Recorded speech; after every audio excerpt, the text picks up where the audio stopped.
Hey there, fellow marketers, Professor Wolters here, and today we're here at the Serengeti National Park in Tanzania. And today we're going to talk about is marketing myopia. You don't know what marketing myopia is? This is when the best products actually fail because they're the worst products. And you're thinking to yourself, wait, if it's the best product, it should be a success.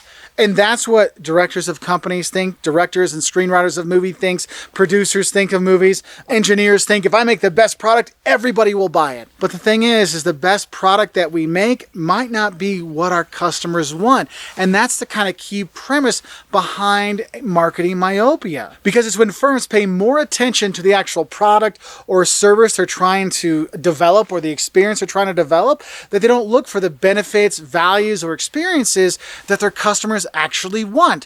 So I'm here in the Serengeti, okay? I'm on a great safari tour here. We're going through, I've seen lions, I've seen leopards, I've seen hippos. I've seen pretty much all the big five. It's just been a really amazing experience. Our guide has been fantastic. The places we stayed at have been great. It's been a great overall experience.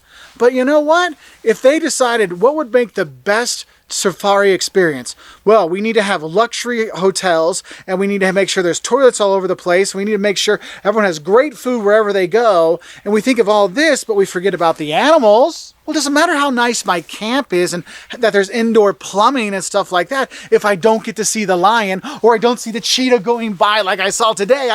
You want those things. That's what people want. Marketing myopia, you forget about what is the most important thing to the client. Because as nice as my camp is I'm staying at here, and as wonderful as my guide is, if I'm not seeing the animals, it's not a good experience for me. And you might see this in movies sometimes. A few years ago, they had a movie called Batman v Superman, Dawn of Justice. And I can see the thought process of it. We're going to make a Superman movie. Yeah, and then someone says, well, what would be an even better Superman movie than just a Superman movie? Let's put Superman and Batman together. Oh, yeah. And then what's one of the best Superman and Batman, topics ever? Oh, when it was the Dark Knight, where the Dark Knight Batman took on Superman. So we'll have them going against each other. But what could make it even better? Well, another great story is the death of Superman. So what if we put Doomsday in there as well, and we kill Superman, and we could do those things? And then what if we did, and then with that, but of course we need more stuff because we need Wonder Woman in there too. And could we put anybody else in there? And you can see how they get all excited and they start putting all these things in, and they're thinking, yes, we're going to have nostalgia with the old Batman. We're going to have, the new stuff with Superman, and then all the cool CGI that people like, and the battles and the blowing up things like they like in the Marvel movies. We're going to put it all together. And the thing is, they made a movie that was a disaster. Because the one thing that people want, doesn't matter if it's a romantic comedy, it doesn't matter if it's a sci-fi action flick or a superhero movie, people want a good story. That's what they want. It doesn't matter how cool the bells and whistles are if the story sucks. And that's where marketing myopia comes in.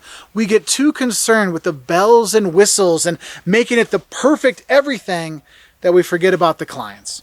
And that's why I hope you can learn that when you're developing new products and you're marketing to clients and developing things, you're listening to them. You're hearing what their wants are. You're hearing what their desires are. You're hearing what their needs are. And you're developing things that answer those wants, needs, and desires, not things that you think is going to make a good product. Because yes, you can make a good product, it could succeed, but if you make a product that's targeted for those customers, it's more of a better chance that will succeed in the end. So I hope that helps you know what marketing myopia is. Basically, you focus on the product and you don't care about your customers, and therefore you're probably going to fail. That's what we're looking at. So anyway, I just thought I'd throw that in here and give you a chance to see the beautiful Serengeti National Park. Oh, sadly, there's only a few animals back there right now, but more will be here later. Anyway, I wish you all the best, and if you're studying for an exam, I hope this helps you know that. If you're trying to figure out what marketing myopia was, I hope this way too long definition helped you out a little bit. Anyway, bye from Tanzania.